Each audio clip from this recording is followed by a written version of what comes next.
नमस्कार।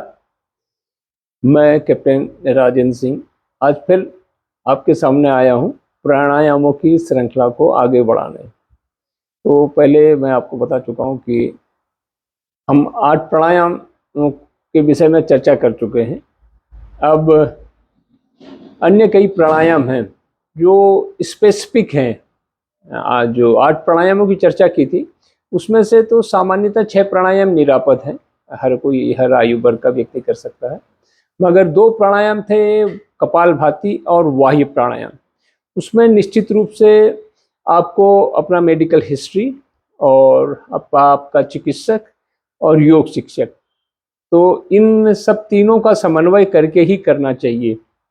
और बाकी कुछ प्राणायाम हैं, अगर कुछ आपके करने में त्रुटि हो गई है तो भी उतना ज़्यादा उसमें नुकसान होने की संभावना नहीं रहती अगर त्रुटिपूर्वक भी किया। मगर 2 प्राणायाम आपको सावधानी पूर्वक करने हैं। एक तो कपालभाति जो क्रिया है, षट क्रिया का एक अंग भी है, और वाह्य प्राणायाम। तो जो जिन व्यक्तियों के लिए सावधानी बरतनी है वो तो एक तो बीपी हार्ट के पेशेंट हैं, और जिनका स्पाइनल इंजुरीज है या अन्य कोई अंडर मेडिकल सुपरविजन में उनका कोई चल रहा है, ऑपरेशन होना है, हो चुका है। और माताएं बहनों के लिए प्रेगनेंसी का रहता है और पीरियड का। और जब कभी भी आप बीमार पड़ते हैं तो आपको पूर्णतः विश्राम करना ही चाहिए। विश्राम करना और अच्छी साउंड स्लीप आपको मदद करती है आपके अच्छे स्वास्थ्य में। तो अब हम आज की चर्चा को आगे बढ़ाएंगे। जब भी आप सत्र का प्रारंभ करें, कभी भी आप कमरे में हों, आप ड्राइंग रूम में हों, टेरेस में हों, बालकनी में हों, पार्कों में हों, या आप कभी ट्रेन में भी अगर आप सफ़र कर रहे हों, तो आपके पास बिल्कुल आप जब भी बैठें, वस्त्रों का चुनाव बहुत इम्पोर्टेंट है। और आपका जो जब मैटिंग है या जो जिसमें आसन है आपका, या वो चाहे वो कुर्सी आसन हो चाहे बेड में ही हो, वो उसका चुनाव भी सही होना चाहिए। और उसके पश्चात आप देखें कि आप सारी चीज़ें जो आपको डिस्ट्रैक्ट कर रही हैं उनसे थोड़ा सा आप दूर हो जाएं और एकांत में बैठ के इसको कर सकते हैं।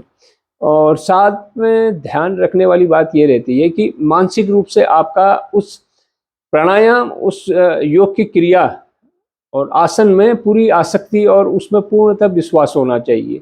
और भाव आपके होने चाहिए समर्पण वाले भाव। और जैसे आप विद्यालय में जाते हैं या धार्मिक स्थलों में जाते हैं, जिन भाव के साथ जाते हैं वैसे ही भाव आपके मन में हों। अर्थात दूसरे शब्दों में कहें कि शिव संकल्प आपका होना ही चाहिए। आज हम चर्चा करेंगे जो प्राणायाम है, जो विशेषतर हर सामान्यतया रोज नहीं किया जा सकता है, वो है शीतली और शीतकारी, है ना।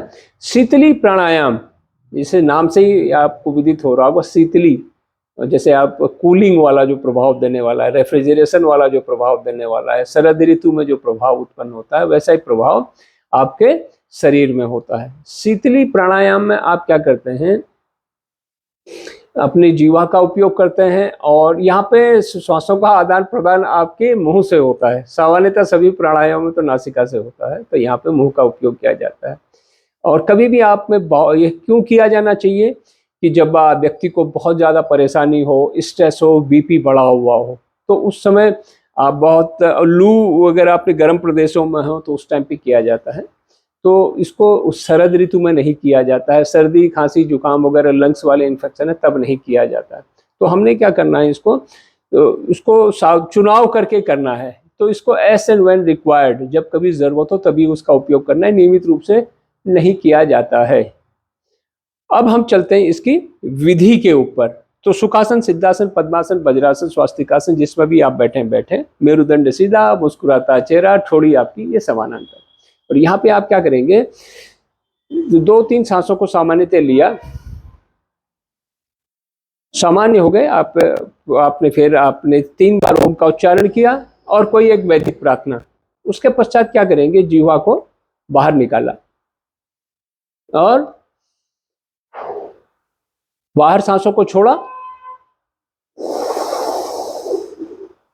इस जीवा को पाइपनुमा आकृति बनाया और मुंह को बंद किया।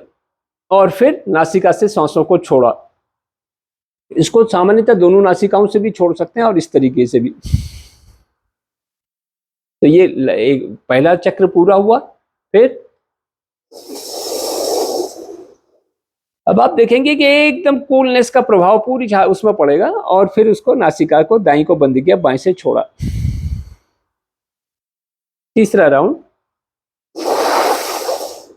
जब आप ये लेते हैं तो आपका थोरेसिक रीजन, आपका क्लेविकुलर रीजन है और इसको योगिक ब्रीदिंग ही कहते हैं, इस तरह से हो जाता है। और फिर बिना रुके हुए सांस को नासिका से छोड़ा। तो इसमें सावधानी वाली बात यह है कि जो व्यक्ति हार्ट के पेशेंट हैं, जो व्यक्ति जिनको चक्कर आते हैं और जिन व्यक्तियों को अन्य कई प्रकार की समस्याएं हैं, वो हमेशा चिकित्सक की सलाह से इसको करें।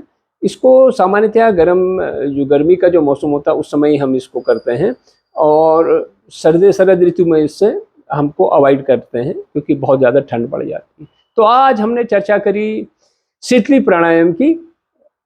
धन्यवाद। ओम।